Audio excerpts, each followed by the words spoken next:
છોટાઉદેપુર જિલ્લાનું પોલીસ તંત્ર ગણપતિ બાપાની ભક્તિમાં લીન થયું। છોટાઉદેપુરના પોલીસ પરેડ ગ્રાઉન્ડ ખુંટાલિયા અને ગુરુકૃપા સોસાયટી ખાતે ગણેશ ઉત્સવની ધામધૂમપૂર્વક ઉજવણી। લોકસભાના સાંસદ, પોલીસ અધિક્ષક, પાલિકા પ્રમુખ, પાલિકા કારોબારી ચેરમેન, જિલ્લા ભાજપ પ્રમુખ સહિત અધિકારીઓ અને આગેવાનોએ વિઘ્નહર્તાની આરતી ઉતારી।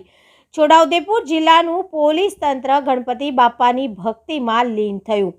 છોટાઉદેપુર જિલ્લાના નક્ષીસ રાષ્ટ્રવાદી ડીએસપી ઇમ્તિયાઝ શેખના વડપણ હેઠળ સમગ્ર જિલ્લામાં પોલીસ તંત્ર દ્વારા પણ ગણપતિની સ્થાપના કરી આન બાન શાન સાથે ઉજવણી કરવામાં આવી રહી છે। જેના ભાગરૂપે આજરોજ છોટાઉદેપુરના ખુંટલિયા ખાતે જિલ્લા પોલીસ હેડક્વાર્ટર ખાતે જિલ્લા પોલીસ વડા ઇમ્તિયાઝ શેખની આગેવાનીમાં અધિકારીઓ અને કર્મચારીઓ દ્વારા છોટાઉદેપુરના સંસદ સભ્ય જસુભાઈ રાઠવા તથા જિલ્લા ભાજપના પ્રમુખ ઉમેશભાઈ રાઠવાની વિશેષ ઉપસ્થિતિમાં આરતી કરવામાં આવી।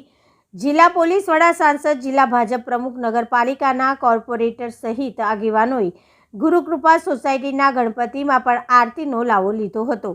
મુસ્લિમ અધિકારી હોવા છતાં કડક વહીવટીકર્તા અને રાષ્ટ્રવાદીની છાપ ધરાવતા ડીએસપી ઇમ્તિયાઝ શેખ જિલ્લામાં ઠેર ઠેર ગણપતિની આરતી કરતા હોવાથી પ્રજાના દિલમાં ડીએસપી માટે વિશેષ માણની લાગણી ઉદ્ભવી હતી।